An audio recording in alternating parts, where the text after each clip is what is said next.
everyone. Thank you so much for joining us. I'm Veronica Roberts, Curator of Modern and Contemporary Art at the Blanton, and this is our most recent installment of the Curated Conversation series that we launched a few months ago during the pandemic. Depending on what time zone you're joining us from, either I can say tonight or this afternoon's topic is a deep dive into Teresita Fernández's Stacked Waters and Thomas Glassford's Siphonophora, which is a great spelling bee word. It's very hard to spell and say, but I'm going to leave that part to my colleague Carter Foster. And we're going to I'm joined by two terrific colleagues. I want to introduce Carter Foster, our wonderful Deputy Director for Curatorial Affairs. He'll be talking tonight about Thomas Glassford's work, and my terrific colleague Siobhán McCusker, who is our educator for university audiences, will be talking about the way these two beloved and iconic works are used in teaching and how they're used in teaching and student responses to them. So before I begin, I just want to say a couple of notes about the format tonight. If you have any questions, please feel free to pop them into the Q&A function. There's at the toolbar at the bottom of Zoom, you'll see Q&A on the far right, and just put any questions you have in there. We have a moderator who will make sure that we get them. If you can, try to put them there instead of chat. We keep a closer eye on that. And your audio is muted, so we cannot hear you. And so that's really the only way to get us your questions. But we love getting your questions, so please feel free to pipe in at any time. And I am going to pass it over to Carter, who's going to share with us, before we talk about those two iconic works, he's going to share with us a brief history of installation art. And we will finish under the hour. So thank you again for joining us, and off to Carter. Thank you, Veronica. So we can go ahead and get the images going. Well, this is, of course, an image of our atrium, where you can see the Thomas Glassford hanging from the ceiling, surrounded by Teresita Fernández's Stacked Waters. And I should say these, I'll get into this a little more, but the Glassford was actually acquired kind of in response to the Teresita Fernández. So they weren't meant to go together, but they both kind of reference water in different ways. And our curator, Beverly Adams, when she saw the Thomas Glassford, she recognized that it would be a great fit for our atrium. But before we go more in depth into that, I have a little bit of history I put together about installation art, which is, I guess you could call Teresita Fernández's work a sculpture, but it's also, it surrounds an area, it fills a room, the walls of a room, and it was designed as an installation. And this is a fairly new concept in the history of art in a sense. I mean, you could think of the Sistine Chapel as a kind of installation. Of course, there's been immersive environments in art history in terms of mural painting for a long, long time. But sort of especially the way contemporary artists approach installation art. And the most famous example now is, of course, Yayoi Kusama, whose mirror infinity rooms have become selfie magnets all over the world, attracting millions of visitors. And our Stacked Waters functions kind of as our Kusama infinity room. It's become really iconic for the Blanton. But some of the ideas that it represents have a longer history, and I'm showing you Claude Bonnet's a group of his famous water lilies series as they are installed in an enveloping environment at the Musée de l'Orangerie in Paris. And these are Monet's very late works. They're also about water because, as you probably know, he had a studio he developed late in his life at Giverny, where he had these pools where he grew lily pads and flowers, and created these plunging views in a very large scale with these massive paintings. And he specifically designed the rooms in Paris where they were to be shown and donated them to the French state, and you can still visit them to this day. I chose an older black and white photograph because I kind of wanted to stress that they had a long history. But of course you can see them today, and if you Google image search them, you'll see lots of people in these surrounding rooms. So he really thought of these works as an environment, and it was kind of a new concept and a very interesting one at the time. If you want to go to the next slide, Sophia. Something that came out of this was later studio practice, and I should say, I think it's my sort of theory that installation art, as people practice it now, in some ways comes out of artists' studio practice, and they're creating an environment for themselves in which to work. And of course, Monet was doing that with his garden. He was being inspired by the growth and the beauty of his garden to create these immersive paintings. But we get to artists like Jackson Pollock and Helen Frankenthaler in the mid-century of the 20th century. And Pollock also is famous for scaling up work and creating these. He's most famous for these large-scale drip paintings, which you see him working on in the image on the left. This is at his studio in the Springs in Long Island. It's so interesting to look at these photographs of him working, which are as much, have created his reputation almost as much as his painting. But it was a very small space. And it was, in fact, people call it a barn, but it's more like a tool shed.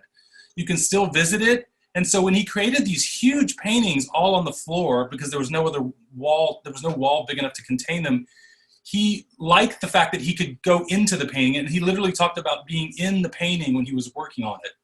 And you can see that he creates his own kind of installation as he's working, working on a painting on the floor, and then with surrounding paintings around him. And now when we see Pollock's work, we often see it in very large, cool, minimalist galleries with a lot of white space around them. But when he was first showing these paintings, it was much like the way he was working on them at his early shows in New York. They were hung cheek by jowl. They were very crowded together, so you were kind of immersed in them. And then someone who comes, who was influenced by Pollock, but it was a very original artist in her own right, Helen Frankenthaler, I love how she's sitting on this painting, and this truly is an environment. I love this photograph when I found it, because it shows this wonderfully confident young artist like owning her work literally. That painting that she's sitting on is actually in the collection of the Whitney Museum now. But the scaling up of these paintings, the working on a massive scale, the working on the floor becomes a really important aspect of their working, because it allowed these artists to use gravity. And then of course, when you cover the floor, you're creating more of an environment. So I do think this approach to installation art comes out of studio practice, at least in America, associated with these abstract expressionist painters. If you want to go to the next slide. And then that sort of leads to the 60s, where things really open up and become, artists really mingle art and life to create immersive environments. And two famous ones are, on the right you see a performance and a space by the artist Alan Capro. And Alan Capro actually wrote a celebrated essay about Pollock's work, and talked about, in 1958, 2 years after Pollock died, and he talks about how Pollock's work sort of led the way to environments and what's so-called happenings and staged events, because there's this performance aspect to Pollock's creating his work, which was celebrated in these photographs. So Capro really recognized that in Pollock's work, and built on it when he would create these scripted environments and these very in immersive rooms. And similarly, the pop artist Klaus Oldenburg, who did an installation called The Store, in which he creates sort of his version of consumer objects, and it kind of is both a parody and a critique of consumer culture. You can see a pair of shoes in the front, you see a dress hanging up. These are made with muslin and wire, and he would drip them with paint. So he's also showing kind of a nod to abstract expressionist brushwork, but creating these whole rooms, and this was actually a store you could go and buy these works in. You rented space. So these are kind of, in some ways, the ancestors, if you will, of Teresita Fernández's work. And if you want to go to the last little history slide here, of course, the most famous artist, and she's becomes, like, it's so interesting to me, because 25 years ago, Kusama was not a famous artist, and now she is really one of the most famous artists in the world. And this is a beautiful piece owned by the Whitney Museum. I'm biased to the Whitney because I used to work there, so I keep showing Whitney images, but this is a fabulous piece that it shows, you're totally lost in these environments when you go in. And so that leads us to our own installation. And so I'll turn it over to Veronica for this part. Thank you, Carter. Now, this slide is a little jarring, I must admit, because this is a slide from before 2009, before the Teresita Fernández adorned the Blanton's atrium. And I should say that the museum, the Blanton has been around for more than 50 years, but the building is still relatively new. The building, if you've been to the Blanton, the building opened in 2006. And one of the things you'll notice, this is the central atrium of the Blanton. It looks really bare, and you can't even really tell it's a museum on the inside. And I think after several years of, this was before my time, but after several years of walking into the museum, it took so long before you really experienced art. And I think there was a conversation among the curators and the director at the time that it would be really wonderful to commission an artist to bring life and art to the atrium and to your first experience with the building. So the Teresita Fernández was actually a commission supported by two of our patrons in Austin, Jeannie and Mickey Klein, and you can advance the slide. So what a dramatic difference there is today. And this, what happened is she was approached by the museum to, and she visited the space to take a look at it and respond to the architecture and respond to Texas, and I'll talk about that in a moment. But she was offered a wall, and like any good artist, she insisted on taking the whole room. And I think, thank goodness she did, because part of the success of this commission is that it really does surround you and has what Carter was describing as immersive. And so knowing that this is a commission, we already got a great question, and I wanted to immediately address it. Somebody asked if Teresita or Thomas Glassford were thinking about the purchasability or the marketability of these enormous installations. Was that a consideration? And that's a great question, because it would be hard to imagine creating a work this large just for anyone. I think the fact that it was a commission and that she was making it specifically to, to our space is really important, and she wouldn't have made this otherwise. What I will say though, I'll talk about how it's made. It's essentially made out of cast acrylic, which is essentially a sort of fancy plastic, but it's individual tiles, and it's a tongue and groove system. So in fact, this can break down. It's not like you would have to remove a whole wall. This isn't like a fresco.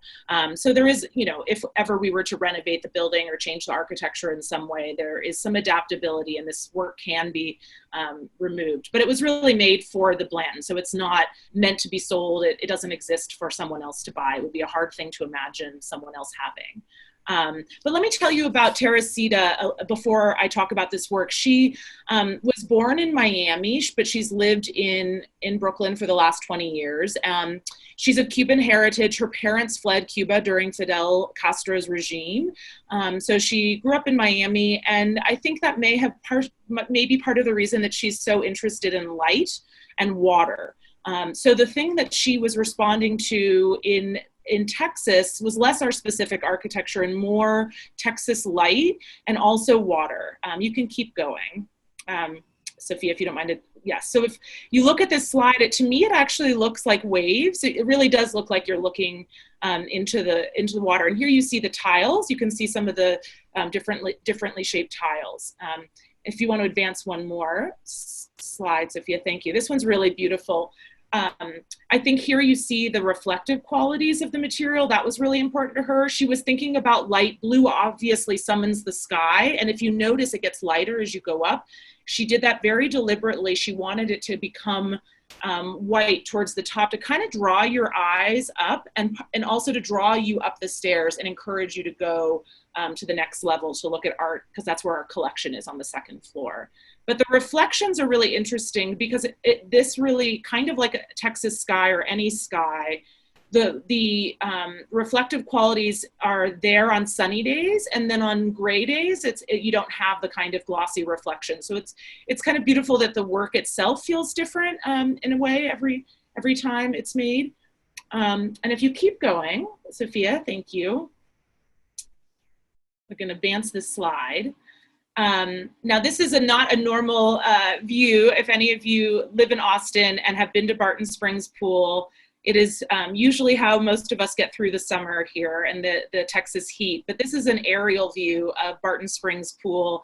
And I must say that when I moved to Austin and I saw Teresita's stacked waters at the Blanton, I immediately felt like she was, I saw the connection with Barton Springs Pool, Deep Eddy Pool. Anyone who lives in Austin knows that there's just an incredible amount. One of the things that makes Austin so special is the sort of aquifer-fed, spring-fed outdoor pools, and there's a beautiful color that they have that is because of the limestone, that it's the way light reflects from limestone. So there's a very specific, almost like, I think sometimes it looks like a turquoise, and it's a beautiful color that Teresita is referencing in the work. If you can advance one more slide, Sophia. I wanted to also, this is a really interesting backstory. I think not only was Teresita looking at places like Barton Springs Pool, but she was actually looking at a very specific swimming pool that was designed by a modernist architect named Adolf Loos in 1927, but never built. And it was commissioned for none other than the amazing Parisian singer and dancer Josephine Baker. And what was really a fascination to Teresita, she made several works of art that kind of referenced this, was that it had glass sides. The sides of the pool were glass, and so you could, if someone was swimming in the pool, you could walk by and watch them swimming. So there was a kind of sense of voyeurism, and she was interested in that kind of visibility that you could be seen. So she was not only referencing a local swimming hole, but also thinking about architecture. She's got a lot of interest, especially early in her career, was really thinking about the history of architecture. And we can advance again. You might have noticed the title, Stacked Waters, and I think the word stacked is really important.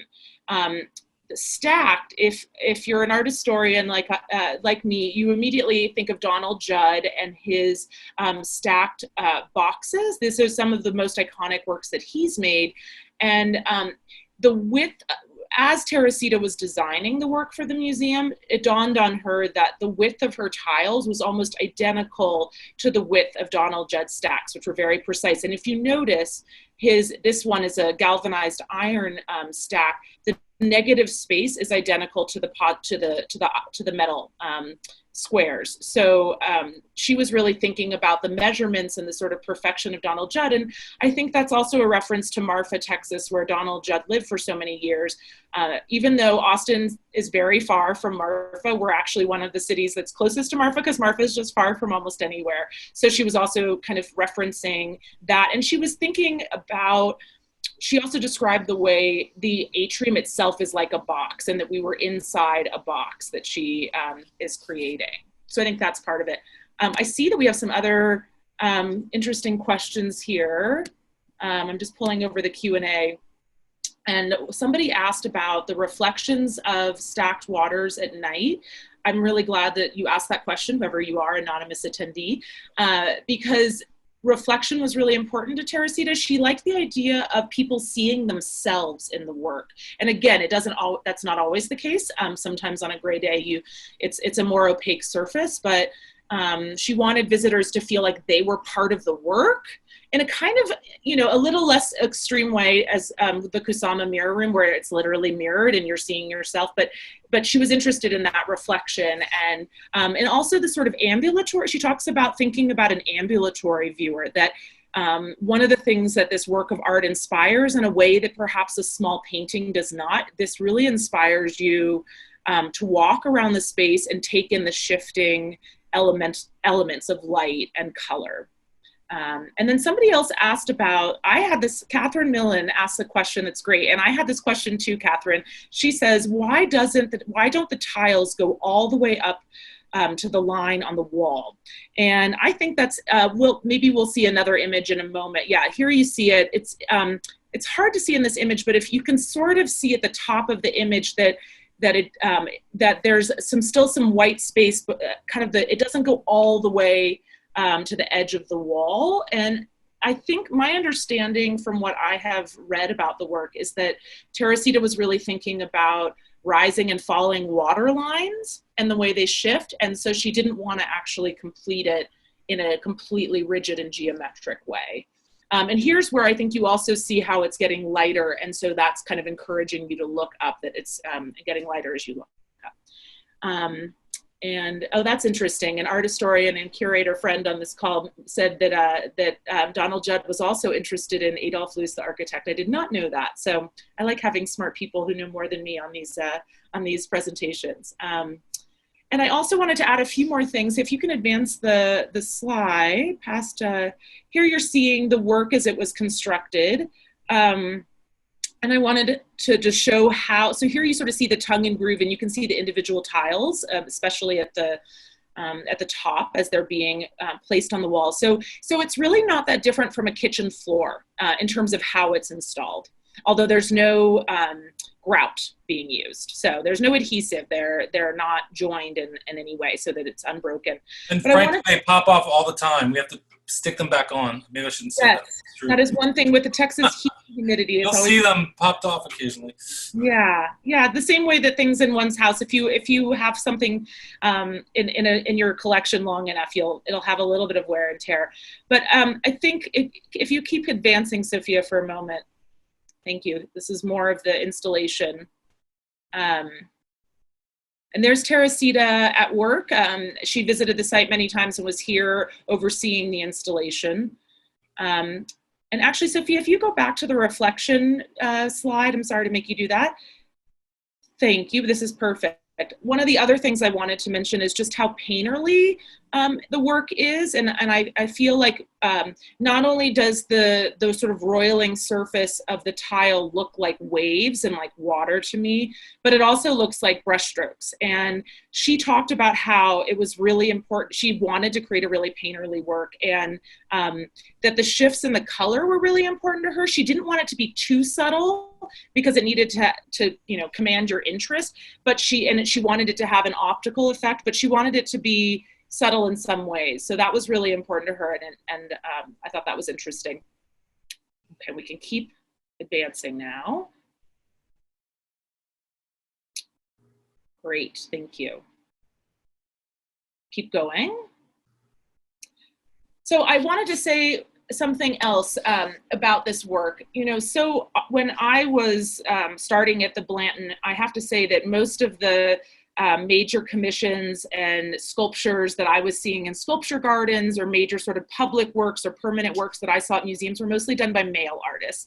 And they also were, I think what's really interesting is also having a Latina artist have such an iconic work within the collection. And I think, and one of the things I admire most about Teresita, aside from her amazing artistry, is that she's also a real activist. And a couple of years ago, she created, with Darren Walker, who's the president of the Ford Foundation, they were in partnership together, but it was really her idea. And she created something called the Latinx Art Futures. And this was in 2016, and it was a day-long symposium or multi-day symposium.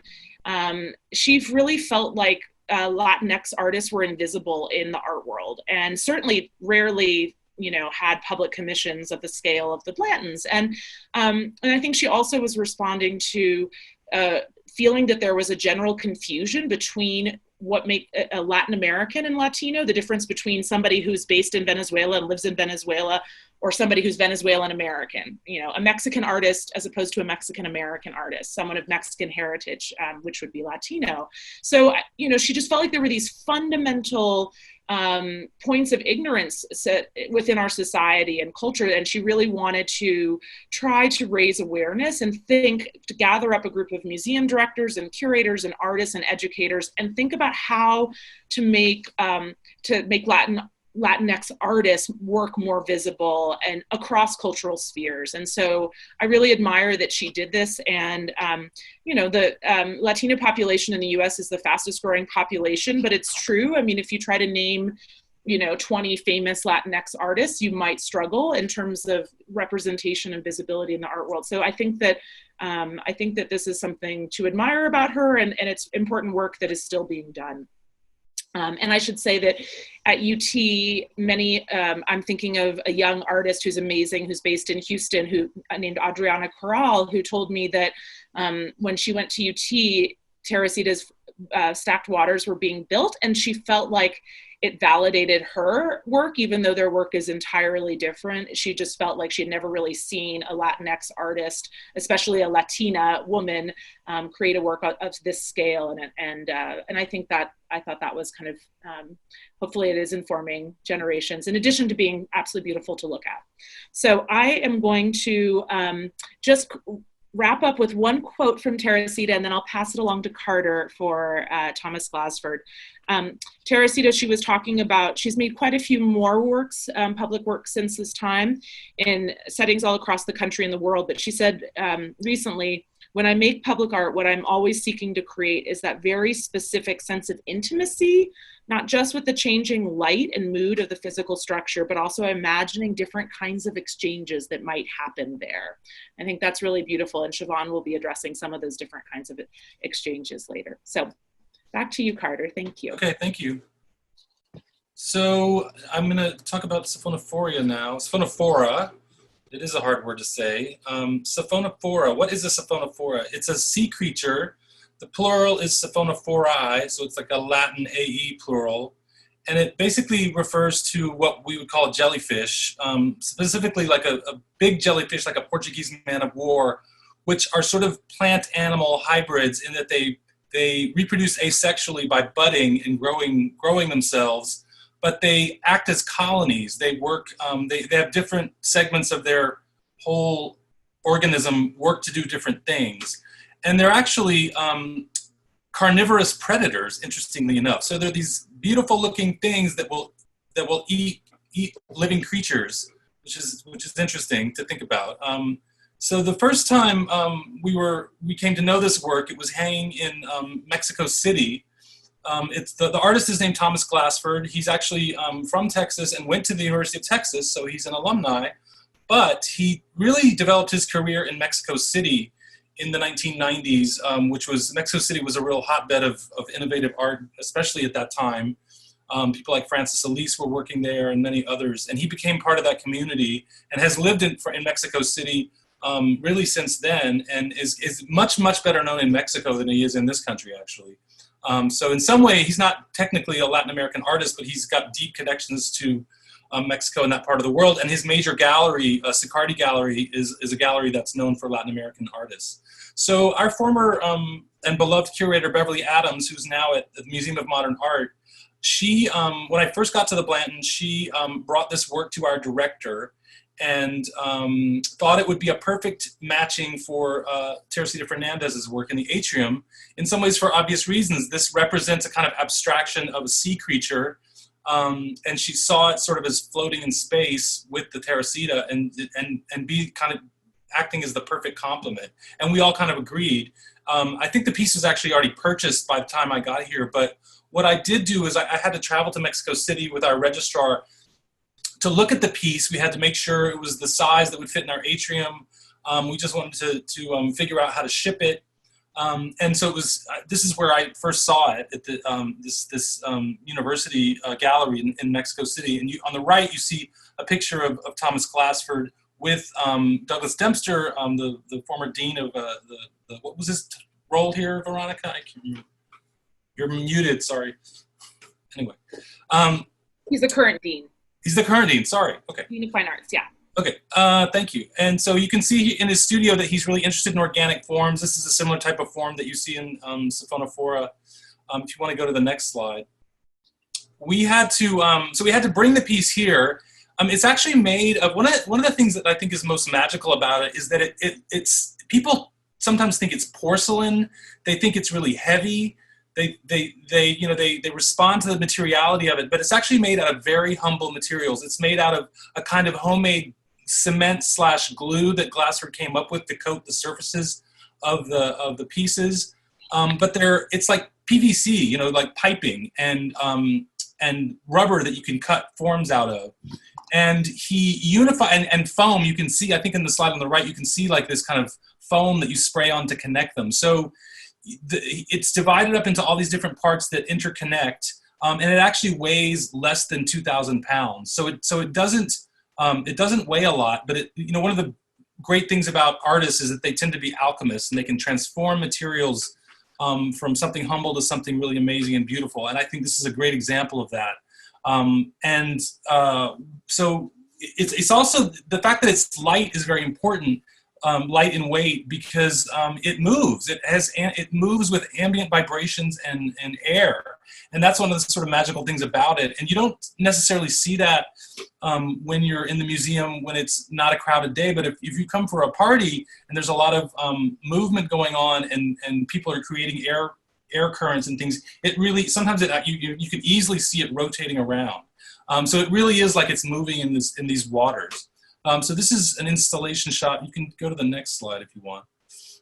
Just showing how it was all done. There's Thomas up there on the cherry picker or whatever you call it, and you can see how these. I think when you see him holding, that's Thomas Glassford on the left, and they're about to raise up a piece of the sort of leaf-like forms, which are just cut out of flat pieces of rubber. You can go to the next slide. And we had to adapt, we had this time lapse, we had to adapt the piece to our space. It was actually hanging, if you can believe it, in an even higher space in Mexico City. And Glassford had originally wanted it to come down into the viewer's space as it did in Mexico City, but we could not, we negotiated with him because that space is, of course, our main public area. We have events there all the time, and we really needed it to be able to hang above people's heads. So we were able to work that out with him, and we all came to an agreement. So it was initially a little bit longer because it was designed for a different space. But one of the things that I'm very fascinated by about both of these pieces is that if you, I spend a lot of time walking through our galleries to see what's going on, and I often see Siobhán with a group of students doing something with these works. Either they're looking at them intently, they're looking underneath them to look at the Glasswood from above, and they've become these really iconic teaching tools. And so Siobhán is just a master educator, and I think it's interesting to understand from her why and how these pieces have become so beloved, and why they're so useful in teaching. So I'm going to hand it over to Siobhán now. Thanks so much, Carter and Veronica.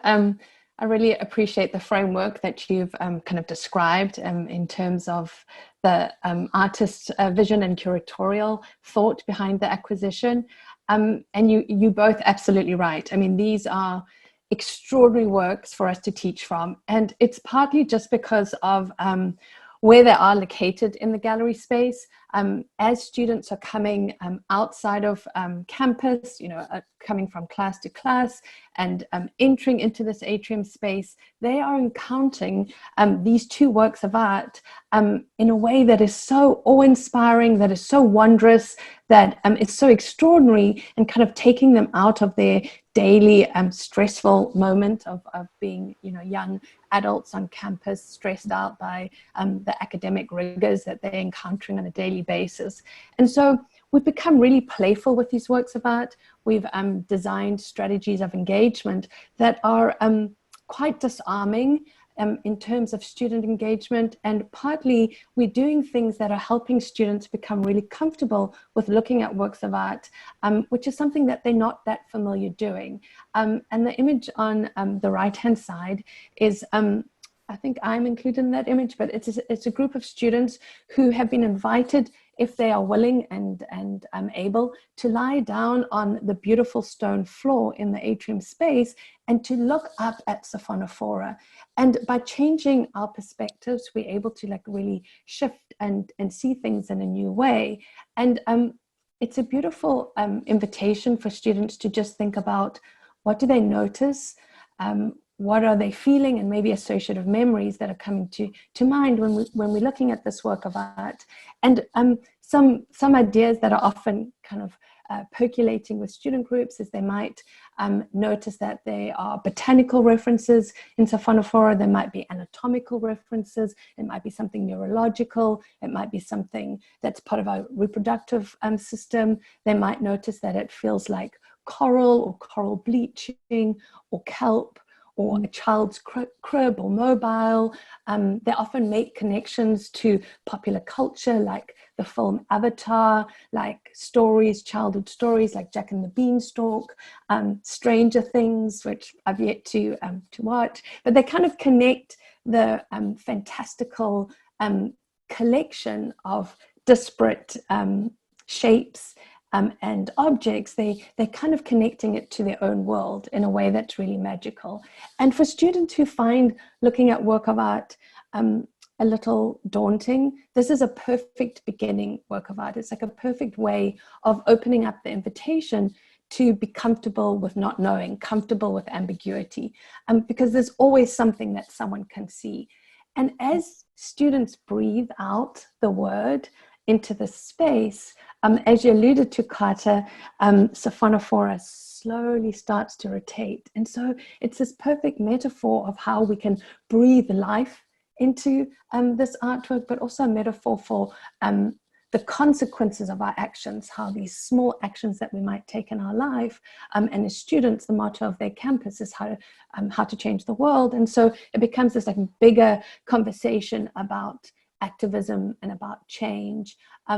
They also make the connection between community, neighborhoods, community groups that might be fostered on campus, as well as community groups that they belong to because of cultural affiliations. And so this work of art can just open up a broad array of entry points and conversations. The image on the left is one of our groups of medical students from Dell Medical School, and they are doing just a beautiful reflection activity in a spiral form underneath Siphonophora. They may have gone through the galleries to do workshops on observation skills, on developing empathy, or preventing burnout and practicing self-care. And so they might already have looked at Siphonophora, and then as they're doing this reflective activity beneath, they're just in this like really wondrous space to reflect on their place in the world as clinical practitioners. And then Sophia, the image that we started off with, I just want to go back to that. One of the most magical activities that I do with Siphonophora, as it's seen from this mezzanine level and kind of surrounded by stacked waters, is something called a blind continuous line drawing. And those of you who have had any studio practice or done any kind of art courses, it's a very standard way of teaching people how to look. And we might do this activity with nursing students, with pharmacy students, with students who are freshmen, who are practicing self-care or wellness activities in the museum. And we will give students the challenge of looking at this work of art for 5 to 7 minutes, depending on how vicious I'm feeling in that day. 7 minutes is pretty much of a challenge. But students are really encouraged to draw this work of art only by looking at the work of art. So they're imagining that as their eye is following every curve and every line of Siphonophora and the surrounding architectural space, so too is their hand correspondingly moving with a line that's emanating from the point of their pencil. And the hardest challenge is that they can't look at their page. And the other challenge is it's a very small piece of paper for a really ginormous work of art. And so that kind of spatial discomfort or tension is something that, is really carefully thought out before they do this activity. And then what students are asked to consider after they've completed the 5 or the 7 minute duration of their drawing is to we talk as a group, what did you notice about yourself? And then what did you notice about the work of art? And so what starts to happen is students begin to reflect on their thinking process, because in effect what they've done is they've made concentration and perception visual in these drawing experiences. But many students are very uncomfortable with not having control over an end result. And because you can't look at your page, you're not able to correlate spatially and scale and relationships on your page. And so some students will articulate that they felt very uncomfortable. It was very challenging. They wanted to stop. Some students might say it was really hard to focus. The 5 minutes felt like it was an eternity. And other students will share that it was it went past in the blink of an eye. It was so quick, it was so calming, and they might have been really in the moment, very, fully present in the act of observing and drawing. And so it's just like a wonderful way of being able to articulate how you see and how you think. Students might also talk about strategies that they might employ to kind of get through this drawing activity. So some might press hard when they're describing elements of the sculpture or the architectural space, and others might use a light pressure when they're kind of connecting elements together. Some students might use their fingers to kind of highlight the edges of the drawing pad, sketch pad. Some students start from the top and try and incorporate all elements, and other students just focus on a detail. But what is so delightful, and what Carter mentioned, is that the sculpture will gently start to rotate. And if we haven't looked at Siphonophora from beneath, at this point, this might be the first time that they are having a close encounter with this work of art. Many students don't notice that it's moving. And that's always a revelation for them to think about, like, how do things happen in the world that we actually don't notice, kind of go over our heads. And that it's a perfect example and a perfect moment to think about slowing down and being present. And so the kind of activity I've described, and that I'm obviously quite passionate about, is something that helps with wellness and being present, and using a work of art as an entry point for mindfulness is something that we might use and talk about with this work of art. Siobhán, do you ever talk about them together? Do you ever talk about as in tandem at all? So yes and no. I mean, I think Stacked Waters completely informs how students read Siphonophora. Like, I think they always connect the kind of oceanic metaphor or symbolism because of the fact that it's surrounded in water. They less often see it as sky and more often see it as a pool of water or the ocean. And I think what's also kind of a very heightened embodied experience for the visitor or for my student groups is that sense of reflection that Veronica was speaking about. Because when students see themselves reflecting in a work of art, that's a very powerful, kind of a powerful sense of belonging. And that's what students are really, we're trying to foster in the museum, is a sense of belonging and purpose and meaning. And students might see themselves reflected in this artwork, whereas they might not see themselves reflected in other art throughout the museum. Well, it is a very welcoming piece. I think that's why it's so perfect for our atrium. Absolutely. Sorry. We have some really good questions for you, Carter.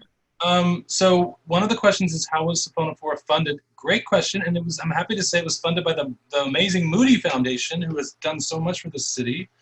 I also saw a question about, does it collect dust and is it easy to clean? The answer is not easy to clean, but I look at it a lot and I've never seen dust collecting too badly on it. I actually don't know how often it's cleaned. Do you, Veronica?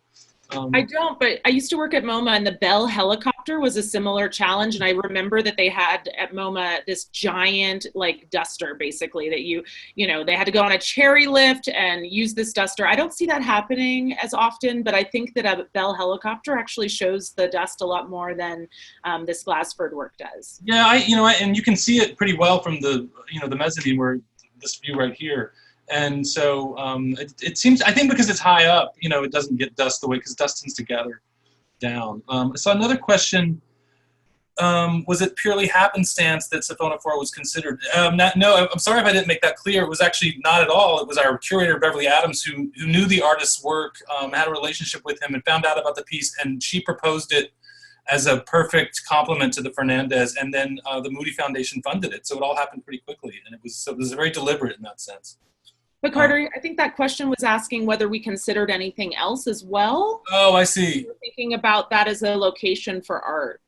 I don't know. It was really before my time, and it was. I think it was just a curator seeing an opportunity, maybe, and going for it. Yeah, I wanted to answer that because I remember we were thinking, you know, it had been a dream to always have something else in the space. We had been thinking about a sculpture, and we weren't thinking necessarily suspended from the ceiling. So I don't remember what else we thought of. I think this, like you said, Beverly had this idea and we were all so excited about it that it immediately, we followed through on that. But the answer is yes, we were thinking, you know, is there something we can do with our reinstallation in 2017, since we were really reimagining the whole museum experience. So yes, finding a sculpture for the space was important to us. And as you said in your presentation, it was a big blank space before, and it's almost shocking to see those images of the expansive white walls. And even I remember when I used to come to the Blanton way before I ever worked here, there's a couple of huge paintings that they would have up, and they would get swallowed by I mean, they were huge altarpieces, and you know, it's just interesting. It's an interesting space to deal with. Another question is, will this piece ever travel to other institutions? Well, we would certainly consider it if there was like a retrospective of Thomas Glassford, and we like to be supportive of scholarship and loan exhibitions. And it's actually easier to move than you might think because it does break down. I mean, it takes a day and it takes a team of people, but it's not as hard as moving like a 12-ton sculpture or something. Please no. Oh, it would be devastating. I mean, I don't think we probably will not take it down anytime soon. But we also, you know, our beloved Madam C.J. Walker is going to go to a retrospective of that artist's work because it's so important to support artists having shows done for them. And speaking of that, we haven't lent the Teresita Fernández because it is also so beloved and iconic, but she has a major traveling show right now that got, it's on hold at the moment. It was supposed to open at the Phoenix Art Museum when Corona struck, but there is a mid-career survey of Teresita's work happening. So hopefully that will reopen in Phoenix and we'll all be able to experience it. But I think that they have, they've become so iconic. It would be hard for us we would have a hard time, but we would. Yeah. Okay. If we don't have any other questions, I think we're reaching our scheduled end time. We wanted to show, someone did ask a question about how the Glassford could be lit up, and we have a wonderful slide. There you go. It lights up beautifully, and I think it was part of the conception of the piece that he knew it would be able to take different forms of light in a really beautiful way, and we even have a little time lapse of it moving. So that's a wonderful image there. The piece really looks amazing at our events. It's fantastic. And then Richard asked early on, and I'm sorry we didn't address this sooner, but he said, could stacked waters represent either the aquatic analog of geological strata or the various ecological layers that exist in bodies of water? And I think absolutely the answer Great observation, sure. I think that's a wonderful, wonderful observation. And there is that sense of history and growth and depth. And so I think that's a really terrific observation, and yes.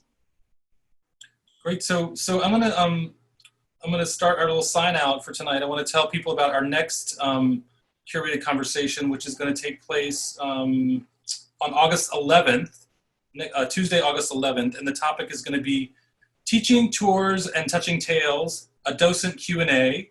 It'll be hosted by Stephanie Kent, the Blanton's manager of docents and tours. And it'll feature several of our wonderful gallery teachers talking about their experiences teaching in the galleries. So please plan to join us for that if you can. And then I just want to remind you of a couple of other things.